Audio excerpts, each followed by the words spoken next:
Hello and welcome back to my YouTube channel. I know it's been a long wait since the last video, so I'm excited to show you this one.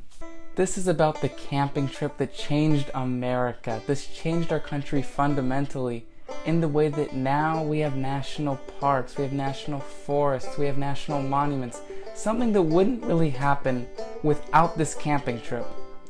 The camping trip that I'm talking about is the one between Teddy Roosevelt, the President of the United States, and John Muir, a wilderness expert, a naturalist, and an adventurer, in 1903. Now in 1903, Teddy Roosevelt was very bored of the White House. There wasn't really much to do. Teddy Roosevelt was a wilderness explorer himself, and he loved to go on horse rides in North Dakota. So he decided to reach out to John Muir, and he basically said that he wanted to go on a wilderness exploration with him, a camping trip in the wild Yosemite. Now John Muir, he didn't really know if he wanted to go, and he was planning to go with a few folks over to Asia to go on a trip. But reluctantly, John Muir said that he would love to go with Teddy Roosevelt, and he realized that he had a plan to be able to get his own aspirations across to Teddy Roosevelt for what he wanted for the country. Now John Muir wanted protection of the wilderness because he saw that westward expansion was hurting these landscapes and taking natural beauty away from the people who needed it most. So Muir said that he would love to go with Teddy Roosevelt on a trip to the Yosemite. So one day he took a train ride to California and then rode by horse with his men all the way over to the Yosemite. Roosevelt went with dozens of people. He had troops, he had photographers, he had Secret Service, he had cooks, he had chefs, he had everything.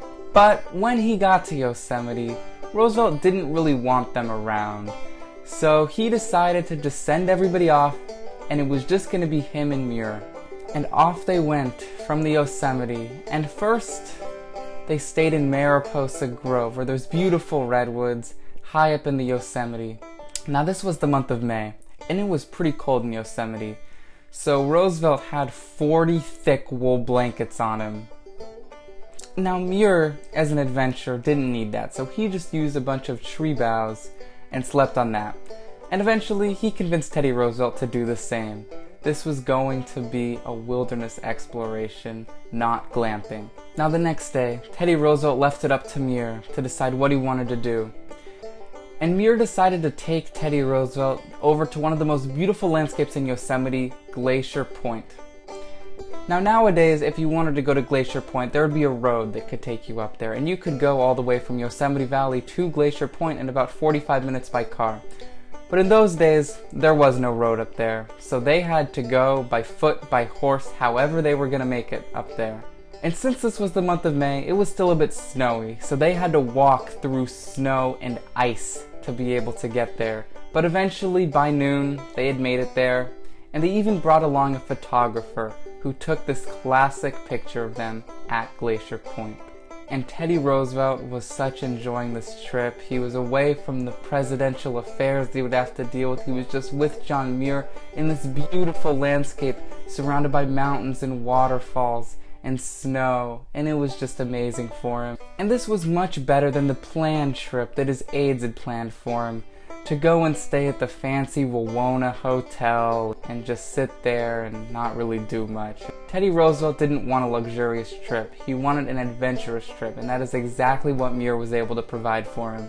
And it was on this third and final night of the trip that Muir decided to go and speak to Teddy Roosevelt about what he wanted for the natural beauty of this country.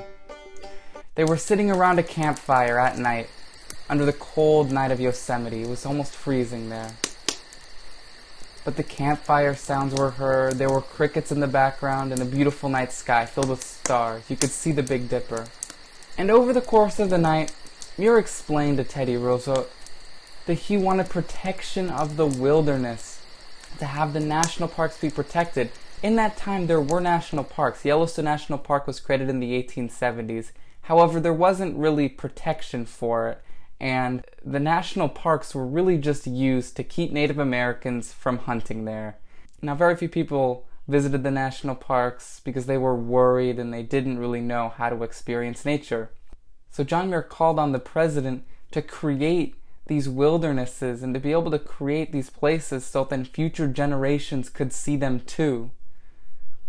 Because John Muir knew that these places, the national parks and the wildernesses, were going to get taken down by hunters, loggers, lumbermen, which John Muir did not like at all. And during this night, John Muir told stories of his 50-plus years experience in the Sierra. John Muir at this time was a national celebrity, and he had basically been in the wilderness exploring Alaska and Colorado, California, all over the place for many years. So he told stories about the geology, the animals, the mountains he had climbed. And at the end of the night, Teddy Roosevelt gave him a promise. And he said that he would do whatever he could to protect the natural beauty in this country. And so when he got back, Teddy Roosevelt, when asked about it by reporters in San Francisco, Teddy Roosevelt said, and I quote, "I had the time of my life." However, it didn't end there. Teddy Roosevelt established the U.S. Forest Service in 1905, and the Antiquities Act was passed in 1906. Over the course of the next 5 years of his presidency, Teddy Roosevelt created 5 national parks and countless other national monuments, many of which are still around today. And eventually, the National Park Service was created a few years after he left office. And this camping trip over 100 years ago still has an effect today. Look at this photo. It's from a woman in the early 1900s at Glacier Point. And look at this next photo of a man over 100 years later, still looking at the same viewpoint. This means that the wilderness has been protected from 100 years ago, that this camping trip has had an impact, because we can still see the Yosemite as others have seen thousands and thousands of years ago. It's still around today, and hopefully for future generations they'll be able to see these beautiful landscapes as well. And even though it's a bit different now, for example, Yosemite is much more crowded, and now you have to pay a $35 fee to enter the park, you can still see the landscapes, even if it's not the same as it used to be when John Muir and Teddy Roosevelt visited, with no crowds whatsoever.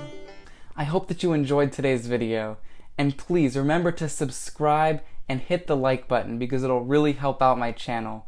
New videos are going to be coming as soon as I can create them, so probably about 1 to 2 times a week. Thank you, and I'll see you next time.